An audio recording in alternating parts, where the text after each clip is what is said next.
আসসালামু আলাইকুম। আমি আতিকুল্লাহ। ফ্রি বাংলা টিউটোরিয়ালে আপনাদেরকে স্বাগতম।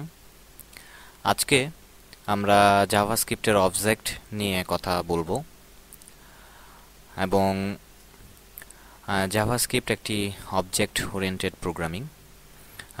জাভাস্ক্রিপ্ট একটি এবং এই অবজেক্ট ওরিয়েন্টেড প্রোগ্রামিং ল্যাঙ্গুয়েজকে প্রোগ্রামকে তার নিজস্ব অবজেক্ট নির্ধারণ এবং নিজস্ব ভেরিয়েবল টাইপ সমূহ তৈরি করার জন্য সুযোগ করে দেয়। এবং নিজস্ব অবজেক্ট তৈরির বিষয়ে পরবর্তীতে আমরা অ্যাডভান্স জাভাস্ক্রিপ্ট যে ব্যাপার টিউটোরিয়ালগুলোতে দেখাবো সেইগুলোতে আমরা বিস্তারিত জানতে পারবো। তো এখন আমরা বিল্ট ইন জাভাস্ক্রিপ্ট অবজেক্টগুলো নিয়ে কাজ শুরু করব এবং এগুলো কিভাবে ব্যবহৃত হয়, কিভাবে কাজ করতে হয় সে ব্যাপারে আপনাদেরকে কিছু দেখাতে চেষ্টা করছি। প্রথমে আমি যে ব্যাপারটি দেখাতে চাচ্ছি সেটি হচ্ছে একটি স্ট্রিং এর লেন্থ রিটার্ন করা। যে দেখুন এখানে আমার একটি লেন্থ প্রপার্টি, এটির এখানে 12 শো করছে। এটির কোড ভিউতে যদি আমরা দেখি, এখানে দেখুন যে এখানে একটি ভেরিয়েবল টেক্সট ভেরিয়েবল ডিক্লেয়ার করা হয়েছে এবং এটির ভেতরে লেখা হয়েছে হ্যালো ওয়ার্ল্ড। এবং এখানে ডকুমেন্ট রাইট যে এখানে টেক্সট লেন্থ, এই লেন্থটি জাভাস্ক্রিপ্টের একটি বাই ডিফল্ট অপশন স্টেটমেন্ট। এটির মাধ্যমে এইখানে 12টি অক্ষর রয়েছে। দেখুন 1 2 3 4 5 6 7 8 9 10 11 এবং একটি স্পেস, এই হচ্ছে 12। টোটাল 12টি অক্ষর এখানে রয়েছে, সেই কারণে এখানে আমার লেখা দেখাচ্ছে 12।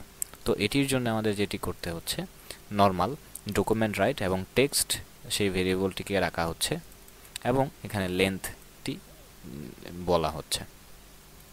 এবার দেখুন এখানে আমি কিছু স্ট্রিংকে স্টাইল করতে চাচ্ছি এবং খুব সিম্পল। দেখুন এখানে একটি ভেরিয়েবল টেক্সট হ্যালো ওয়ার্ল্ড এবং এখানে ডকুমেন্ট রাইট এবং এটার ভেতরে একটি প্যারাগ্রাফ তৈরি করা হয়েছে। প্যারাগ্রাফের ভেতর দেওয়া হয়েছে যে এটা বিগ এবং আমি এই ভেরিয়েবলটিকে এখানে কল করেছি এবং এই যে এখানে যে বিগ কথাটি দেওয়া হয়েছে সেখানে বিগ স্টেটমেন্টটি এখানে বসানো হয়েছে এবং এর ফলে এই লেখাটি দেখুন বড় হয়েছে। আবার এখানে এই লেখাটিকে টেক্সট স্মল, এই স্মলের ফলে এই লেখাটি ছোট হয়েছে এবং এখানে বোল্ড, এর ফলে এই লেখাটি বোল্ড হয়েছে। আবার পরেরটিকে বুঝতেই পারছেন যে এখানে ইটালিক করা হয়েছে, যে ইটালিক। পরেরটিকে ফিক্সড, এটি ফিক্সড। এটিকে স্ট্রাইক, মাঝখান দিয়ে কেটে দেওয়া হয়েছে। পরেরটির জন্য ফন্ট কালার, যে ফন্ট কালার এবং এর মাঝখানে গ্রিন বসানো হয়েছে। তারপরেরটির জন্য ফন্ট সাইজ 6, দেখুন ফন্ট কালার গ্রিন এবং ফন্ট সাইজ 6। পরেরটি হচ্ছে সাবস্ক্রিপ্ট। আমরা HTML CSS এ আমরা এইসব দেখেছিলাম যে সাবস্ক্রিপ্ট, সুপারস্ক্রিপ্ট, যে এখানে দেখুন H2O, ওই 2টা যেরকম নিচে থাকে ঠিক এরকম এখানে হ্যালো ওয়ার্ল্ডটা নিচে। আবার স্কোয়ারের মতো স্কোয়ার যেরকম উপরে থাকে সেখানে হ্যালো ওয়ার্ল্ডটা এরকম উপরে। তারপর হচ্ছে এখানে লিঙ্ক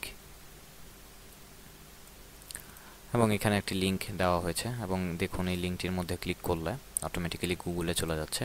এটির পেছনে যে কোডটি করা হয়েছে যে স্ট্যাক লিঙ্ক google.com এবং পরেরটির জন্য এটি হ্যালো, এটি ব্লিঙ্ক করছে এবং এখানে বলাই আছে does not work in Chrome safari.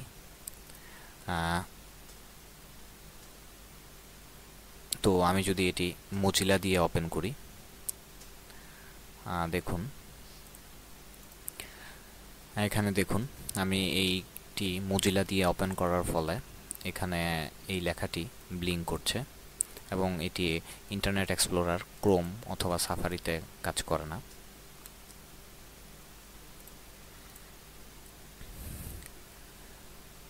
এবার আমি আপনাদেরকে একটি নতুন জিনিস দেখাতে যাচ্ছি, সেটি হচ্ছে ইন্ডেক্স অফ মেথড।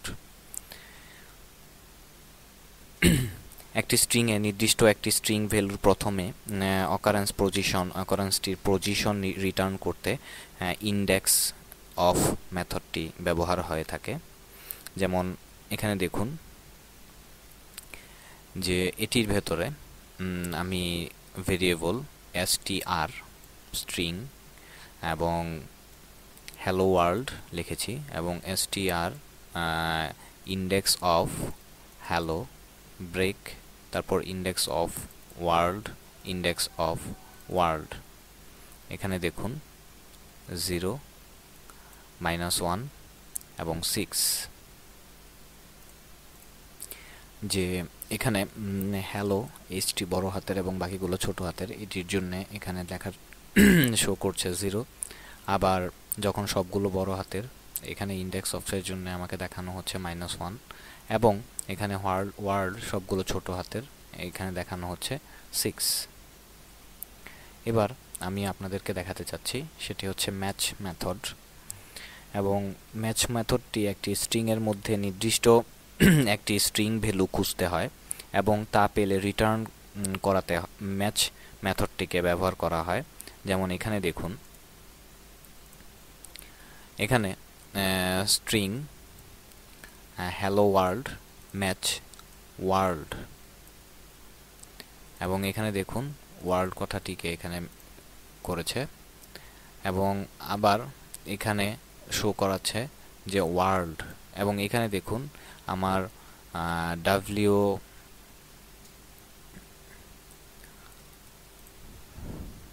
এখানে আরেকটি কথা আমি একটু বলতে ভুলে গেছি, যে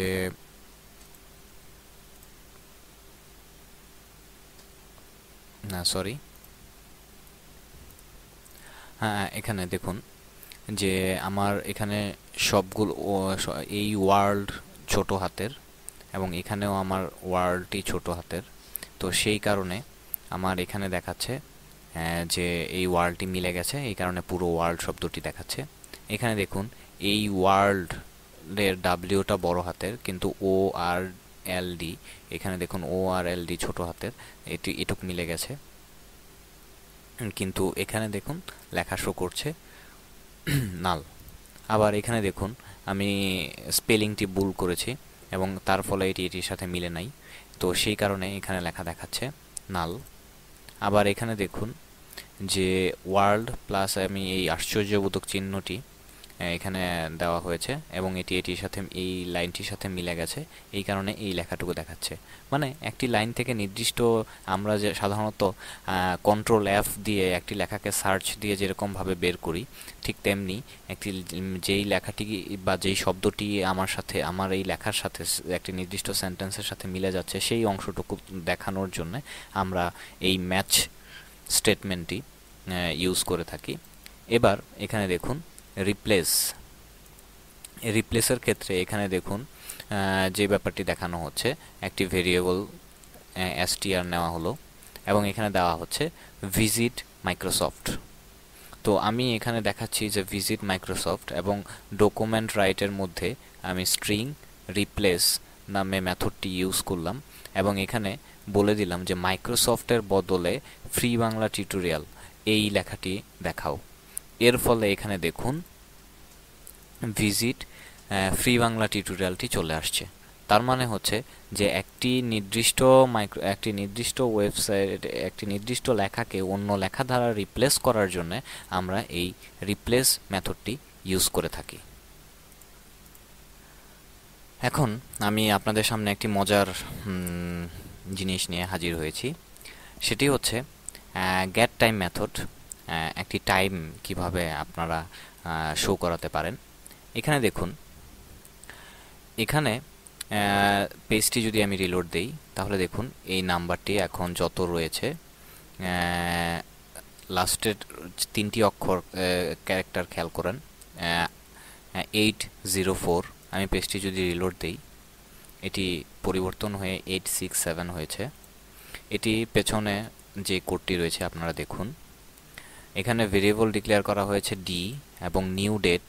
আমি আগে বলেছিলাম নিউ ডেট একটি জাভাস্ক্রিপ্টের একটি বাই ডিফল্ট প্রোগ্রাম। এটি দেখুন ডকুমেন্ট রাইট এবং সেই ভেরিয়েবলটিকে এখানে ডাক দেওয়া হয়েছে এবং এখানে দেখুন get time sorry new date নয়, গেট টাইম একটি জাভাস্ক্রিপ্টের বাই ডিফল্ট মেথড। এটির মাধ্যমে দেখুন আমরা যখন আমার পিসির মধ্যে এখন যত টাইম রয়েছে সেই টাইম থেকে এবং সেই টাইমটি কাউন্ট করা হচ্ছে এবং সেই কাউন্টকে মিলি সেকেন্ড সিন্স 1970 এক এই টাইম থেকে কতটুকু দূরে রয়েছে সেই টাইমটি কাউন্ট করে এখানে আমাকে দেখাচ্ছে যে এতটুকু মিলি সেকেন্ড দূরে আমরা রয়েছি। এখানে দেখুন এটি অটোমেটিক্যালি একটু প্রেসটি রিফ্রেশ করলেই এটি পরিবর্তিত হচ্ছে। তো এটি হচ্ছে আমাদের গেট টাইম মিলি সেকেন্ডে চেঞ্জ করার জন্যে। আবার এখানে দেখুন, এখানে এই পেজটি রিলোড করলে দেখুন এখানে যেমন এখন হচ্ছে টিউসডে নভেম্বর 03 1992 এটি দেখাচ্ছে। এখানে আমার অ্যাকচুয়ালি এটি দেখানোটা টাইম না, এখানে এই টাইমটি দেখুন এবং এখানে আমার GMT+6 দেখুন। এটি আমি যদি রিলোড দিই তাহলে এখানে সেকেন্ডটি চেঞ্জ হচ্ছে রিলোডের ফলে এবং এটি হচ্ছে দেখুন এখানে আমার নিউ ডেট দেওয়া হচ্ছে এবং সেট ফুল ইয়ার। এখন এখানে আমি ইয়ারটিকে ফুল সেট করে দেওয়া হয়েছে এবং ডি দিয়ে এখানে আমার ডেটটি শো করানো হচ্ছে এবং এখানে দেখুন যে আমার এখানে অটোমেটিক্যালি ডেট টাইম এবং যেই সেন্ট্রাল টাইম সেই টাইমটি সহ এখানে পুরো জিনিসটি চলে আসছে। তো এটির জন্য আমরা স্পেশালি যেই মেথডটি আমরা ইউজ করেছি সেটি হচ্ছে সেট ফুল ইয়ার মেথড। এবার এখানে দেখুন এখানেও অটোমেটিক্যালি অরিজিনাল ফ্রম উইটনেসডে জানুয়ারি 2013, আজকে জানুয়ারি 2013 আজকে জানুয়ারি 2 তারিখ এবং এখন এই মুহূর্তে 3:06 বাজে GMT+6 অনুযায়ী এবং ইউনিভার্সাল টাইম অনুযায়ী আজকে মঙ্গলবার 1 তারিখ জানুয়ারি 2013 এবং ইউনিভার্সাল টাইম অনুযায়ী এটি এখন 21:06 বাজে এবং এটি পেজটি রিলোড দিলে দেখুন টাইমটি পরিবর্তিত হচ্ছে। এবং এটির জন্য যেটি আমরা ব্যবহার করা হয়েছে সেটি হচ্ছে যে ভেরিয়েবল নিউ ডেট এবং ডকুমেন্ট রাইট অরিজিনাল ফর্ম এবং এখানে দেখুন এই অরিজিনাল ফর্ম এবং এটির পর আমি জাস্ট একটি স্পেস দিয়ে এবং এখানে দেখুন দেওয়া হয়েছে ডেট, সেই ডেটটি নিয়ে আসা হয়েছে এবং right two string universal time, এই যে দেখুন টু স্ট্রিং ইউনিভার্সাল টাইম এবং এখানে আমার টু ইউটিসি স্ট্রিং, এই টু ইউটিসি স্ট্রিংটির ফলে আমার এই টাইমটি এখানে শো করছে। এবার এখানে দেখুন যে আপনি কিভাবে আপনার ডে মানে কি বার সেই বারটি পেতে পারেন। সেটির জন্য খুব সহজে একটি মেথড, সেটি হচ্ছে যে দেখুন এখানে আপনার ভেরিয়েবল ডিক্লেয়ার করা হয়েছে নিউ ডেট, তারপর ভেরিয়েবল উইক ডে, নিউ অ্যারের ভেতর 7 এবং আপনাদেরকে আগে একটি টিউটোরিয়ালের মধ্যে দেখানো হয়েছিল যে 0 মানে হচ্ছে সানডে, 1 মানে হচ্ছে মানডে, 2 টিউসডে, 3 উইডনেসডে, 4 থার্সডে, 5 ফ্রাইডে এবং স্যাটারডে হচ্ছে 6। তো সেটির জন্য টুডে ইজ উইক ডে, এই যে এখানে যে ভেরিয়েবলটি সেই ভেরিয়েবলটি এখানে কল করা হয়েছে এবং এখানে যে ভেরিয়েবল ডি সেই ডিটি এখানে কল করা হয়েছে এবং জাভাস্ক্রিপ্টের বাই ডিফল্ট যে মেথড গেট ডে সেই গেট ডে এখানে দিয়ে এখানে এই আমার টুডে ইজ এখানে উইটনেসডে, সেই উইটনেসডেটি এখানে দেওয়া হয়েছে এবং এই গেট ডের মাধ্যমে কম্পিউটারটির মাধ্যমে মধ্যে যেই ডেটটি রয়েছে সেই ডেটটি কাউন্ট করে ব্রাউজার অটোমেটিক্যালি আমাকে উইটনেসডে আজকে সেটি শো করছে। এবার এখানে সরাসরি একটি ক্লক দেখানো হচ্ছে এবং এই সরাসরি ক্লকটির জন্য আমরা সাধারণত যেই ব্যাপারটি ব্যবহার করে থাকি, দেখুন ফাংশন স্টার্ট টাইম এবং variable today, new day, hour, edge, today, get hour যে বাই ডিফল্ট অপশন, তারপর টুডে, গেট মিনিটস এবং তারপর হচ্ছে সেকেন্ড, গেট সেকেন্ডস। এইটুকুর মাধ্যমে আমাদের টাইমটি নেওয়া হচ্ছে এবং আমার পিসি থেকে সে টাইমটি নেওয়া হচ্ছে। এর ফলে এখানে দেখুন M check time, S check time, document get element by ID TXT এবং ইনার এইচটিএমএল, এইচ মানে হচ্ছে আমার আওয়ার, তারপর মিনিট হচ্ছে আমার গেট মিনিট, এস হচ্ছে আমার সেকেন্ড, এরপর টি দিয়ে আমার এখানে set time out, start time এবং 500। এভাবে এটি বসিয়ে এখানে ফাংশন চেক টাইম আই এবং ইফ আই 10-এর থেকে যদি ছোট হয় এবং আই 0 থেকে শুরু হচ্ছে, 0 সমান +1 এবং রিটার্ন আয়ের মান। এবং এখানে দেখুন আমাকে এই রেজাল্টটি এখানে শো করছে। তো এইভাবে এই কোডটি বসিয়ে আমরা একটি একটি ঘড়ি তৈরি করতে পারি এবং এই কোডটি আপনাদেরকে আমার টিউটোরিয়ালের ফ্রি বাংলা ওয়েবসাইটের মধ্যে দিয়ে দেওয়া হবে। আপনারা এখান থেকে এই কোডটি কালেক্ট করে অ্যানালাইসিস করতে পারেন। তো আজকে এই পর্যন্তই, ধন্যবাদ সবাইকে।